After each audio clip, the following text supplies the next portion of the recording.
Assalamualaikum warahmatullahi wabarakatuh. Waalaikumsalam warahmatullahi wabarakatuh. Selamat siang teman-teman. Siang, Ibu.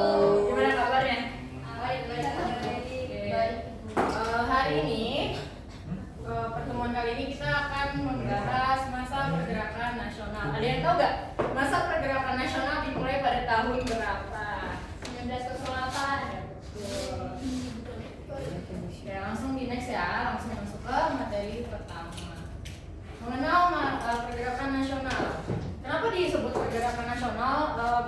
Karena pada masa ini adalah usaha bangsa Indonesia, di mana melalui organisasi ini digunakan untuk menentang penjajahan dan mencapai kemerdekaan di Indonesia. Masa ini mulai terjadi pada tahun 1908 sampai 1945 atau sampai Indonesia merdeka. Di masa ini tuh perjuangannya udah lebih bervisi nasional dan gak kayak tahun sebelum-sebelumnya, di mana masih perangnya itu masih bersifat kedaerahan, membela wilayahnya sendiri atas nama kerajaan-kerajaannya sendiri. Lalu di masa ini juga organisasi-organisasinya itu memiliki strategi tersendiri, serta tujuan-tujuan mereka adalah memperjuangkan kemerdekaan Indonesia untuk melawan kolonialisasi Belanda. Lalu apa sih yang melatar belakangi adanya pergerakan nasional? Nah, yang melatar belakangi pergerakan nasional adalah politik etis, merupakan sebuah program yang dilakukan oleh pemerintah Belanda sebagai politik balas budi, di mana pemerintah kolonial ini memberikan feedback atau semacam program-program di mana program ini ada karena ketidakadilan yang disebabkan oleh adanya tarang paksa, adanya pajak dan eksploitasi pekerja gitu. Nah, ketidakadilan ini tuh menyebabkan penurunan taraf hidup, di mana masyarakat Indonesia pada saat itu kenaikan jumlah manusia atau jumlah kelahirannya itu sampai 40% ke atas. Tapi jumlah tanah yang ada saat itu hanya 23%. Jadi nggak semua orang punya pekerjaan, nggak semua orang bisa jadi petani gitu. Dan akhirnya ditetapkanlah politik etis ini oleh Ratu Wilhelmina pada 1901. Ada yang tahu nggak tanggal dari politik etis ini diresmikan oleh Ratu Wilhelmina? Tanggal diresmikannya politik etis. Ini politik etis. Politiknya. Tanggalnya. Gede tahu? Tahu. Oke, tanggalnya Tahu, tanggal 17 September. betul. Aduh. Nyantek bu. Lalu ada pun program-program yang ditentukan ini, ada irigasi, pendidikan dan migrasi. Lalu politik etis juga memiliki dampak yang signifikan karena dari sekolah-sekolah yang didirikan oleh pemerintahan Belanda ini melahirkan benih-benih nasionalisme yang diprakarsai oleh para mahasiswa Stovia melalui pembentukan organisasi Budi Utomo pada 20 Mei 1908. Lalu apa aja sih ciri khas dari perjuangan masa pergerakan ini? Anggotanya tidak hanya terdiri satu, melainkan dari beberapa kelompok etnis. Di mana dulunya itu sebelum adanya pergerakan nasional atau sebelum adanya organisasi-organisasi ini, anggota-anggota perkumpulan ini biasanya hanya diisi oleh satu etnis kayak Jawa, Sumatera gitu. Terus etnisnya itu kalau ada Tionghoa ya Tionghoa doang, yang Muslim aja gitu. Lalu pemimpinnya berasal dari kalangan terdidik. Kayak tadi yang udah dijelasin sebelumnya, pemimpin-pemimpin yang membentuk organisasi ini adalah orang-orang yang mendapatkan pendidikan barat atau pendidikan yang disediakan oleh Belanda. Lalu tujuannya sudah bersifat nasional, yaitu untuk kemerdekaan Indonesia. Lalu memiliki paham kebangsaan atau nasionalisme yang masuk melalui sekolah-sekolah. Apa aja faktor pendorongnya? Yang pertama itu ada faktor internal. Yang ekonomi, politik, dan sosial yang menurun akibat dari penjajahan Belanda. Nah, kondisi ekonomi, politik, sosial ini jadi apa ya? Jadi titik penting di mana lahirnya pergerakan, karena saat itu kondisi Indonesia cukup kacau ya, cukup swasta udah mulai masuk tapi tanahnya makin sedikit, terus ekonomi masyarakatnya juga semakin menurun. Lalu munculnya kaum terpelajar yang memimpin pergerakan. Dan yang ketiga, kenangan kejayaan kerajaan besar di masa lalu. Kerajaan-kerajaannya apa aja nih yang besar di Indonesia? Ada 2. Siapa lagi? Sriwijaya. Nah, betul. Lalu ada faktor eksternalnya juga, nggak cuma dari dalam aja. Lahirnya pergerakan nasional juga didorong oleh faktor-faktor dari luar negeri.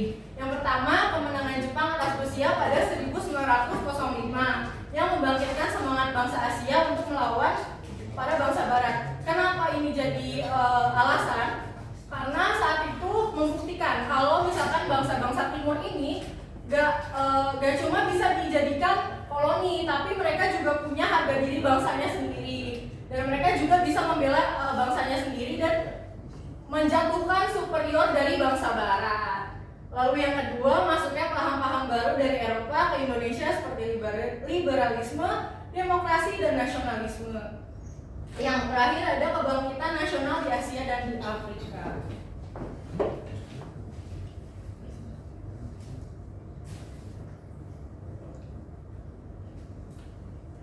Nah, ternyata pergerakan nasional ini memiliki empat babak itu istilahnya. Yang pertama itu ada di perkembangan awal, lalu masa nasionalisme politik, masa radikal, dan masa bertahan.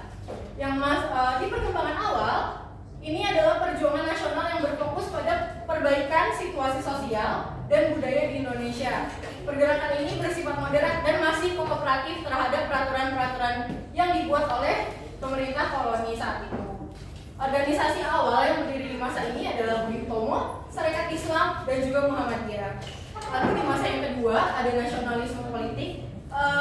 Di masa ini itu udah ditandai dengan adanya organisasi yang lebih fokus di ranah politik gitu, yang membela kepentingan masyarakat saat itu untuk mencapai kemerdekaan Indonesia.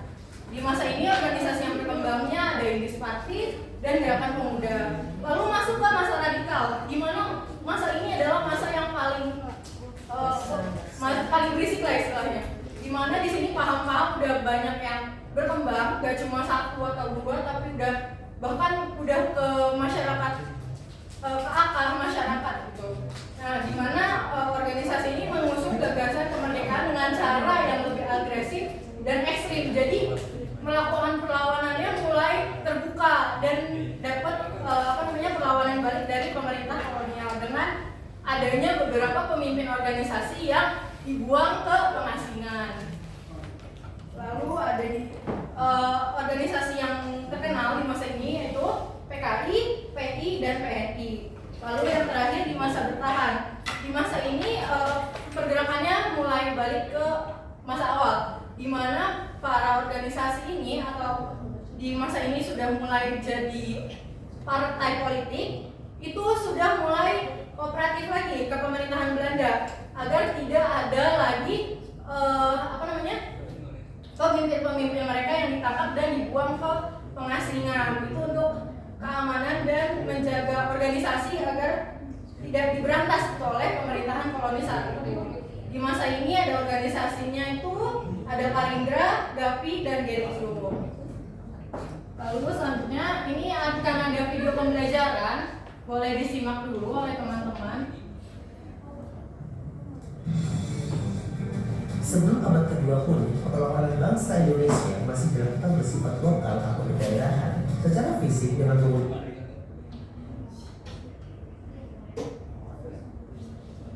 senjata tradisional dipimpin oleh tokoh-tokoh karismatik. Namun, perlawanan seperti itu selalu gagal dan dapat diberantas oleh penjajah. Banyak pejuang-pejuang yang tewas karena peperangan tersebut, dan akhirnya masa perjuangan fisik berakhir. Kemudian beralih ke masa perjuangan melalui organisasi. organisasi modern. Itu bertujuan untuk memperbaiki hajat hidup bangsa Indonesia ke arah yang lebih baik. Dan pada akhir abad ke-20, para pejuang Indonesia mencoba membuat strategi baru dalam perlawanannya melawan penjajah, melawan kolonial untuk meraih kemerdekaan. Strategi yang dipakai pada zaman tersebut tidak memakai senjata dan berperang, tetapi dengan mendirikan organisasi-organisasi yang modern untuk melawan. Sehingga pada zaman tersebut dikenal dengan masa pergerakan nasional. Muncullah organisasi-organisasi yang bersifat modern, lebih terarah dan lebih terorganisir. Dan berikut adalah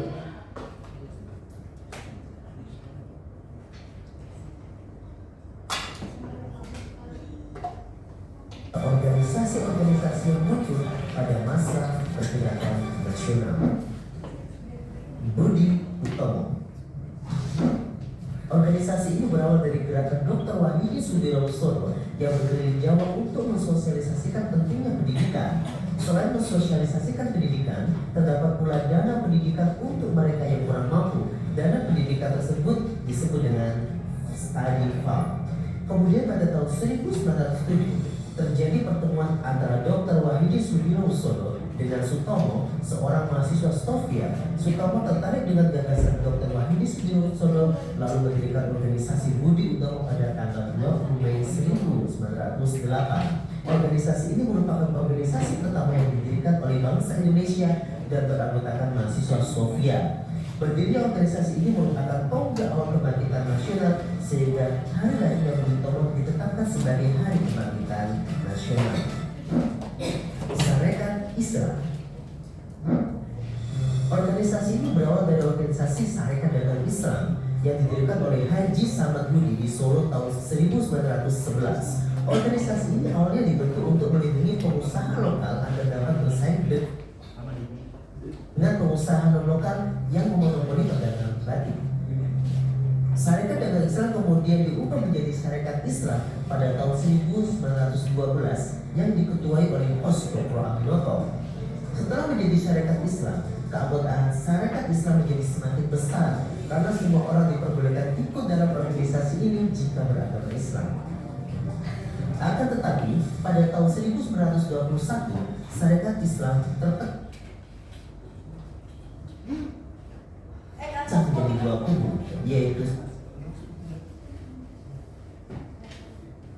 Sarekat Islam Putih dan Sarekat Islam Merah.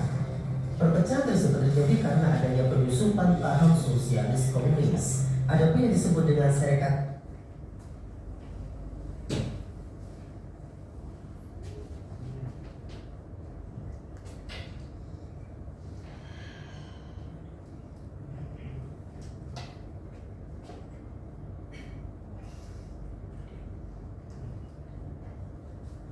Oke, karena nge-lag, nanti saya kasih link videonya di grup. Oke, Bu. Oke, Bu. Nah, ini ada tugas. Aduh. Ih, Bu banyak banget tugasnya.